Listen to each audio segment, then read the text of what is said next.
అని నమ్మకంతో జీవిస్తూ ఉంటారు.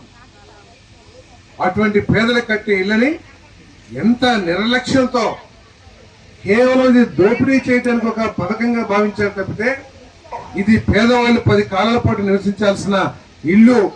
దీనికి రోడ్లు కానివ్వండి, మంచిలు కానివ్వండి, లేదా పక్కాగా చక్కగా ఒక 10 కాలాల పాటు నిలబడే విధంగా కట్టాలనే ఆలోచన లేకుండా ఏ విధంగా కట్టారో ఒకసారి ఆలోచించామని చెప్పేసి మనం చేస్తాను. దీనికి తోడు కొంతమంది అధికారులు కూడా సహకరించటం.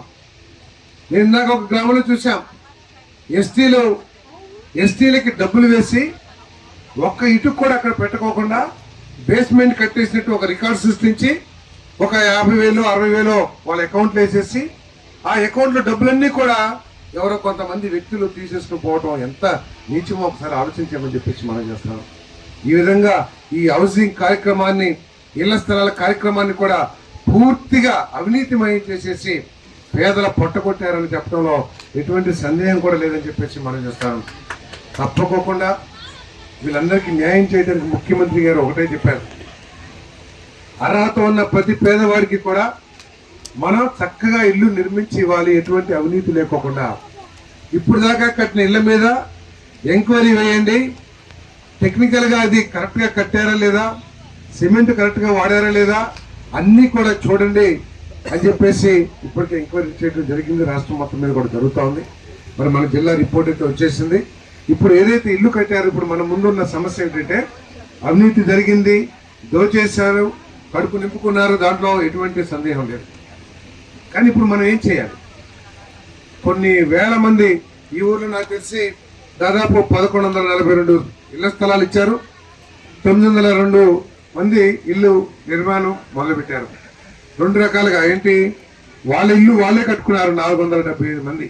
వాళ్ళు మేస్త్రి పెట్టి కట్టించుకున్నారో లేకపోతే ఎలా కట్టించుకున్నారో ప్రభుత్వం తెలియదు, కానీ 475 మంది వాళ్ళకు వాళ్ళే కట్టించుకున్నారు ఆప్షన్ 1 and 2లో.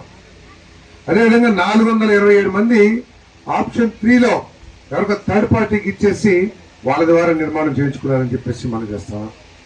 ఎవరైతే ఈ ఇళ్ళన్నీ కూడా తప్పుకోకుండా ఒక సాంకేతిక కమిటీని వేసి ఒక పేరెన్నిక కన్నా ఇంజనీరింగ్ కాలేజ్ నుంచి మరి టీంలు పంపించి ఈ కట్టిన స్ట్రక్చర్స్ ఏదైతే ఉన్నాయో ఇంకా ఫర్దర్గా స్లాబ్ వేసేసి నివాసయోగ్యమా కాదా అని చెప్పేసి పరిశీలించి నివాసయోగ్యం అయితే మీ అందరికీ కూడా ఇల్లు పూర్తి చేసే కార్యక్రమం చేస్తామని చెప్పేసి మనం చేస్తాము. అదేవిధంగా ఒకవేళ అది నివాసయోగ్యం కాదు, నిర్మాణంలో లోపం ఉంది, కరెక్ట్గా ఫౌండేషన్ వేయలేదు లేకపోతే సిమెంట్ వాడలేదు అని కనుక రిపోర్ట్ ఇస్తే ఎవరైతే కట్టారో అంటే ఆప్షన్ 3లో థర్డ్ పార్టీ ఏజెన్సీస్తో ఎవరైతే కట్టించుకున్నారో వాళ్ళని పిలిపించి వాళ్ళ మీద కేసులు పెట్టైనా సరే వాళ్ళని లాక్కొచ్చి ఆ ఇల్లు నిర్మాణం ఏ విధంగా పూర్తి చేయాలో ఆలోచిస్తామని చెప్పేసి కూడా మీకు మనం చేస్తామని తప్పకోకుండా. ఎందుకంటే ఈ రెవెన్యూ ఇందాకే పోలీసులతో కూడా మాట్లాడారు ఎమ్మెల్యే గారు, నేను కూడా కలిసి ఇమీడియట్గా కేసులు ఇస్తే ఇప్పుడు దీని తర్వాత కలెక్టర్ గారి దగ్గర మీటింగ్ ఉంది, దాంట్లో చాలా స్పష్టంగా చెప్తాం.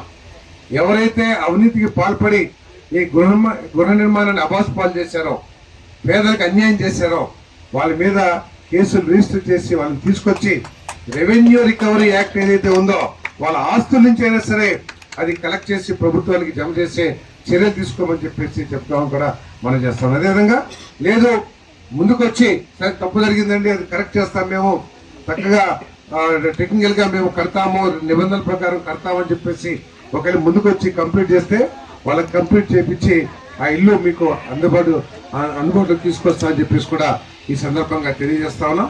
మరి ఈరోజు మన ప్రీతం ముఖ్యమంత్రి గారు చాలా స్పష్టంగా చెప్పారు, గ్రామాల్లో 3 సెంట్లు, అదేవిధంగా పట్టణ ప్రాంతాల్లో 2 సెంట్లు ఇళ్ల స్థలాలు ఇవ్వాల్సిందే మనం.